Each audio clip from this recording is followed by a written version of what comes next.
ND চোটের পিন্ডি চোটকে বিরাট জয় পেল BJP.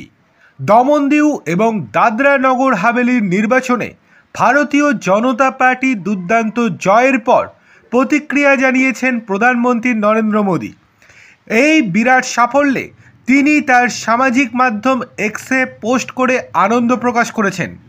প্রধানমন্ত্রী মোদীজি লিখেছেন, দমনদিউ এবং দাদরা নগর হাভেলির আমার বোন এবং ভাইদের ধন্যবাদ, যারা সমগ্র কেন্দ্রশাসিত অঞ্চলে সরপঞ্চ, জেলা পঞ্চায়েত, কাউন্সিলর নির্বাচনে বিজেপিকে বিপুল সমর্থন জানিয়েছেন।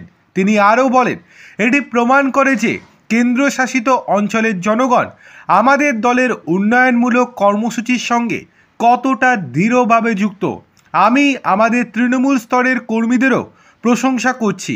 উল্লেখ্য, এই স্থানীয় নির্বাচনে বিজেপি নিরঙ্কুশ সংখ্যাগরিষ্ঠতা অর্জন করে ক্লিন সুইপ করেছে, যেখানে কংগ্রেসকে চরম হারের মুখে পড়তে হয়েছে।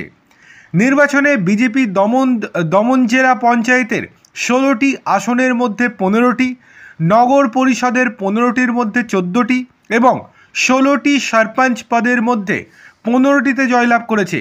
একইভাবে দিউ জেলায় বিজেপি জেলা পঞ্চায়েতের সমস্ত 8টি আসনে জয়ী হয়ে ঐতিহাসিক সাফল্য পেয়েছে।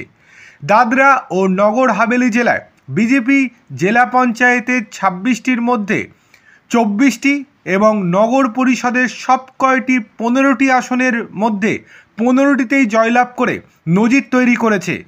কেন্দ্রশাসিত অঞ্চলটিতে মোট 48টি জেলা পঞ্চায়েত আসনের মধ্যে বিজেপি 35টি আসনে বিনা প্রতিদ্বন্দ্বিতায় জয়ী হয়েছে। 5 বছর আগে এই সংখ্যাটি ছিল মাত্র 9। একইভাবে 44টি গ্রাম পঞ্চায়েতের মধ্যে 30টি এবং 30টি পৌরসভা আসনের মধ্যে 26টি আসনে বিজেপি বিনা প্রতিদ্বন্দ্বিতায় জয়লাভ করেছে।